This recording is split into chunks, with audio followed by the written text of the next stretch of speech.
ఈరోజు శాతబడి శాతబడి చేసిన వ్యక్తులు ఎలా ఉంటారు, ఏమేమి సూచనలు కనబడతాయి మీకు అనే సూచన చెప్తాను. శాతబడి చేసిన వాళ్ళు ఎట్లుంటారంటే బద్ధకంగా తయారయ్యారు, ఏ పనికి పోలేదు, పోయినా ఆ పని జరగదు, ఇంట్లో ఒకరు పడదు, ఇంట్లో ఏ కుటుంబ విషయాలన్నా సరే ఒక్కొక్కరి పడుకోకుండా ఎంత మంచిగున్నా సరే, కుటుంబంలో ఎంత మంచిగున్నా కూడా ఆటోమేటిక్గా కళలు అనేది మొదలవుతాయి.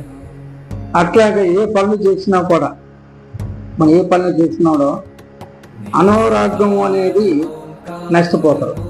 ఒళ్ళు బాగాలేకోకుండా లేకుంటే ఎన్ని హాస్పిటల్ తిరిగినా కూడా, ఎన్ని మందులు వేసుకున్నా కూడా బాగా కాకోకుండా రాంగ డల్లుగా అయిపోతుంటారు. సపోజ్గా ఏదైనా పత్తివాతము ఏదైనా వ్యాధి వచ్చినా కూడా బాగుపడరు, లక్ష్మి నిలబడదు, దగ్గరలో దాపలో కళ వచ్చిన ముఖం కళ దగ్గిపోతుంది.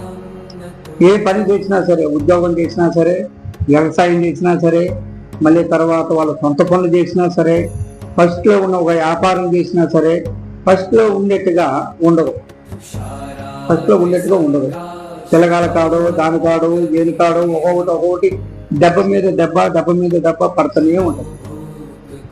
ఈ సూచనలు వచ్చిన తర్వాత మాకు స్వామిని చూసి అంజలి వేసి దాన్ని తగువైన పరిహారం చేసుకుంటే వాళ్ళు ఎక్కడికి పోయినా కూడా మంచుకుంటారు. దీనివల్ల ఈ శాతపడి శక్తుల వల్ల కొంతమంది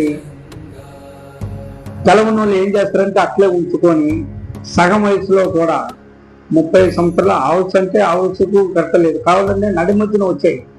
ఇన్నాళ్ళు 100 సంవత్సరాలు 70, 80, 85 అట్లా ముసలోళ్ళు అయినా సరిపోతే అడిగే పరిస్థితి వాళ్ళు ఇంకా బతకాల్సిన వాళ్ళు యాక్సిడెంట్లు ఏదో ఒకటి మందుకు అలవాటు కావటం, బ్యాండీలకి గట్రా అలవాటు కావటం, గంజాయికి అలవాటు కావటం, ఇట్లా కొన్ని జరిగి వాళ్ళే కొన్ని శక్తులు పూనుకొని నడి మధ్యలోనే ఏదో ఒక రూపమైన చేసుకుంటారు.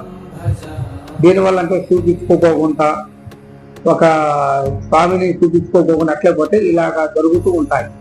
దానివల్ల ముందు జాగ్రత్తగా మనం ఏదో ఒకటి చేసుకోవాలి. స్వామి దగ్గర పోయి ఏదైనా ఉన్నా కూడా చేసుకుంటే కొన్ని విషయాలు బయట పెడితే అది నివారణ అనేది చేసుకుంటే దేనికైనా మంచిది. అట్లాగే ప్రతి ఒక్క విషయం ఇది బాణామతి అన్నా, చెల్లంగి అన్నా, చేతబడి అన్నా అన్నీ ఒకటే.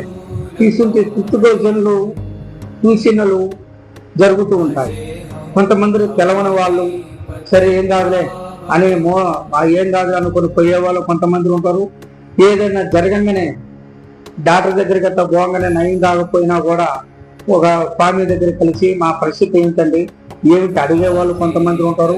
అట్లాగా చూసుకుంటే ఏదో ఒకటి పరిష్కారం అనేది మీకు దొరుకుతుంది. ఇట్లాగా శాతపడి చేసిన వాళ్ళకి ఈ సూచనలు మీకు కనపడతాయి. అట్లాగానే మీకు కలిగితే మాకు కింద నెంబర్కి ఫోన్ చేయండి.